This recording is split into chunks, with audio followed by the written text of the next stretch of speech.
It's the Big E Sports Extravaganza. It's a tradition. Your weekly destination for all things going on in the sports universe. We don't just talk X's and O's. We go beyond them. Bringing you some of the most engaging guests from around the nation. Fasten your seatbelts. It's showtime. Now, here's your hostess with the mostest, Elissa Walker Campbell.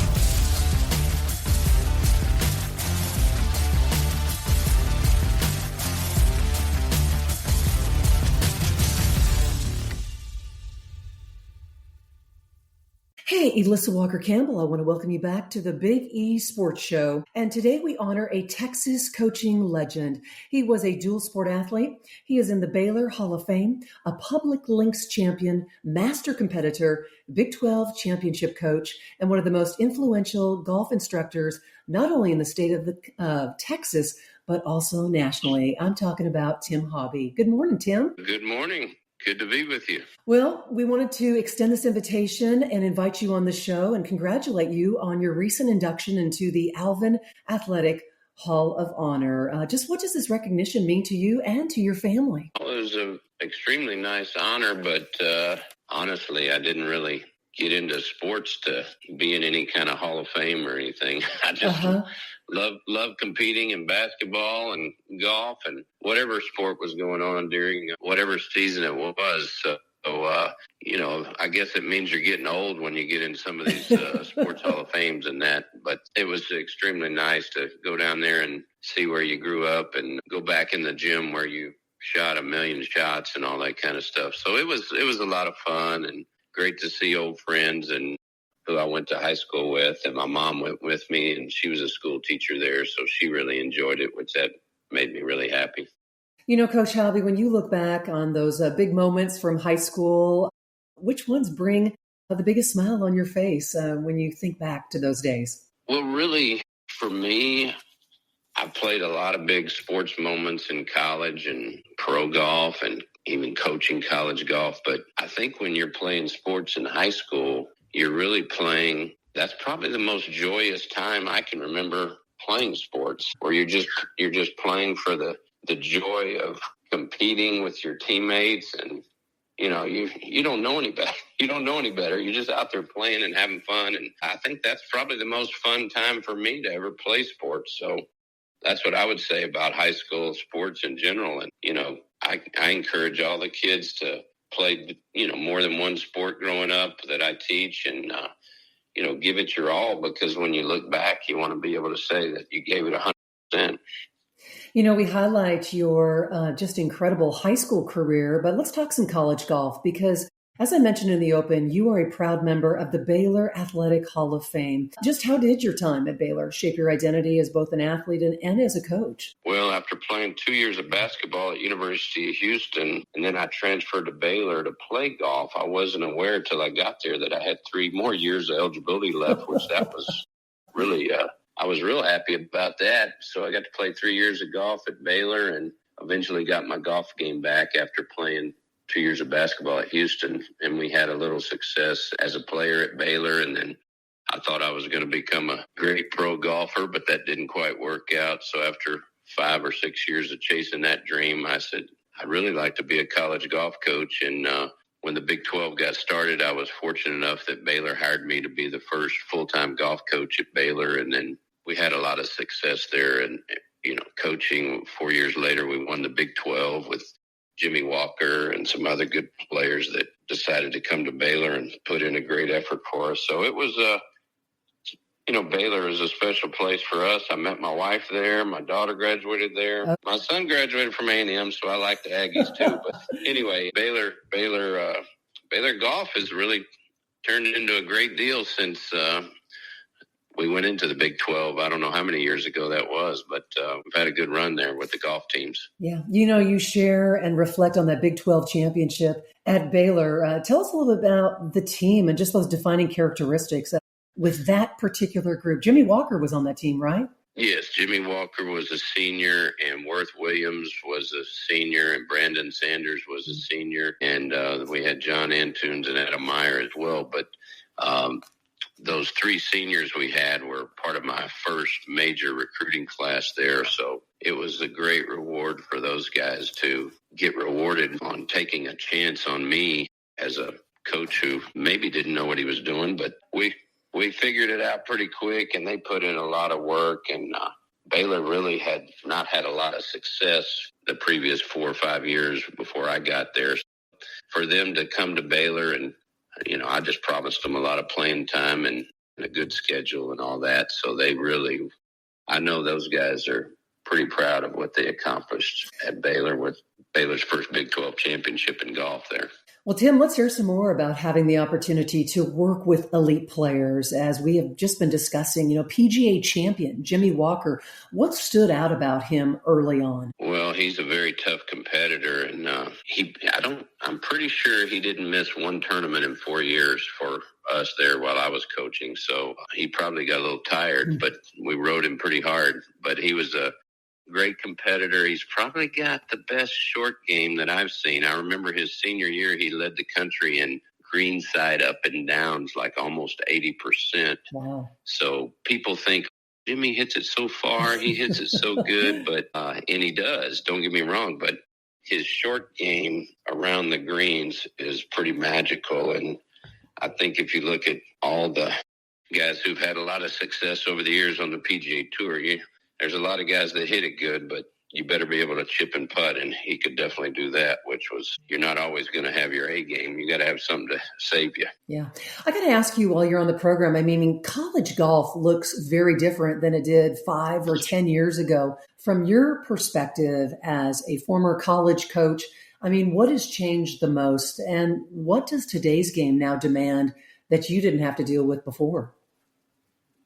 Well, when I was coaching college golf, there were only a few programs that had assistant coaches. So I was a one-man show. I was the bus driver, the one-trick pony, manager, sports psychologist, you name it. Now, all these Power 5 conferences, they might have a couple assistant coaches. So that's a major change. And now you've got the transfer portal, the NIL. So you kind of feel bad for some of the mid-major programs back in the day had really good programs, but now they get a kid who goes in and plays well, and he's probably gone because of the transfer portal. So it's a totally different landscape than when I was coaching. And, I'm sure there's positives and negatives to it, but just like all the other sports, there seems to be a lot of turnover in the programs from year to year, which is kind of tough on the coaches. Yeah.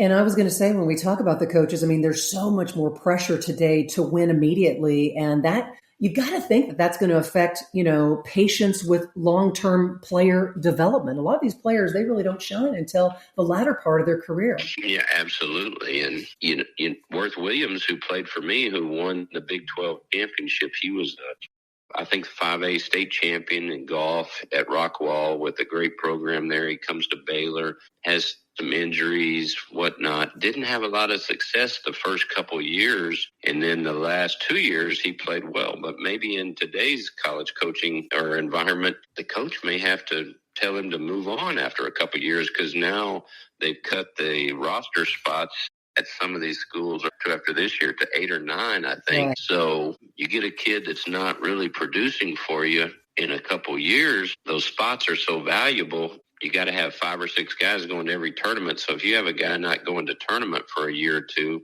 I don't know if you can afford to keep him around. And you have to agree that when we look at the college golf landscape, today's players are more prepared when they arrive on campus. So expectations are just going to be higher across the board. That's kind of what you're saying. Yes. The AJGA, the Legends Tour, all these junior golf tours that are available for these kids to develop are quite a bit more competitive than even when I was recruiting all these kids. And I think, too, the instruction levels of maybe what the kids are getting now compared to the old days is a little bit better as well. So that's what I do now. So I think that's a positive for all the kids. I see the Division II golf going to get better, and maybe some of the mid-major schools are going to have more opportunity to get some of these kids that are at the Power 5 schools when they have to reduce their rosters to 8 or 9 players. So I think there's still a lot of opportunity for kids if they want to play college golf out there. You're the lead golf instructor at Sonterra Golf Club, and your niche is working with junior golfers. Just how much has the junior golf landscape just evolved over your time, working with juniors in San Antonio? Well, that's kind of been my niche since I've come here as an ex-college coach. Word got out fairly quickly that I was an ex-college coach, which was good for me. And I think I've helped about 150 or so kids in my 22 years at Sonterra here go on to play college golf, whether it be JUCO, D2, D3, D1, what have you. And I really get a kick out of helping these kids and their parents achieve their goal of college golf. And we've really had a lot of success with a lot of the girls in the area, which I didn't have a lot of experience working with girls when I got here, but that's been fun for me to see all the success some of the girls programs have had in our area and go on to play college golf at all the different programs they've gone to. Hey, we are winding down our time with Tim Hobby on the Big East Sports Show, one of the lead instructors, not only in the state of Texas, but also nationally. We want you to weigh in on the state of the PGA Tour and the opportunities, but also the challenges. I mean, do you think opportunities are shrinking for young players to try to reach the PGA Tour? Because it kind of seems like those opportunities are diminishing. It's going to be harder. Yeah, it kind of seems that way. I'm not totally privy to what I know. There was a big sports group that invested in the PGA Tour. So I think the model for the PGA Tour in the near future may be really, really changing. So, with the advent of LIV a few years ago, that really changed the landscape of pro golf. And the PGA Tours had to make changes to take care of their top players. And I don't know. It does seem to be shrinking a little bit for the opportunity for young players coming out of college. Maybe they should look at going to the DP World European Tour if they want to get more starts or what have you. So I don't know what the answer is, but I think it'll probably shake out here in the next couple of years. Okay. Well, we're getting ready to turn the page to 2025 and look forward to 2026. What PGA Tour player do you have your eye on? We got to talk some PGA news and notes too, Tim. PGA Tour players I have my eye on. That's a good question. This Ben Griffin to me is a really, really strong player. I'm impressed with his putting, his short game. I think Xander Schauffele will have longevity out there. And this older player that played college golf when I was coaching, Alex Noren, seems to be making a nice comeback. I like his game. But I like that Ben Griffin. He seems to be hungry, and I think he's a winner. I like if you make as many putts as he does, if you just get to hitting the ball pretty well, you're going to do fine. Yeah. Always a true pleasure when we have the opportunity to catch up with Tim Hobby. We wanted to congratulate him on his induction into the Alvin Athletic Hall of Honor. And I'm just so appreciative for all that you've done for our family with Stephen and Eli and continue to do so. We look forward to catching up again real soon. And Tim, thanks for joining us this weekend. Well, thank you for letting me be the coach to your star players there. Enjoyed working with those guys. They're awesome. Absolutely. Much more coming your way this weekend on the Big East Sports Show. We will be right back after this quick timeout.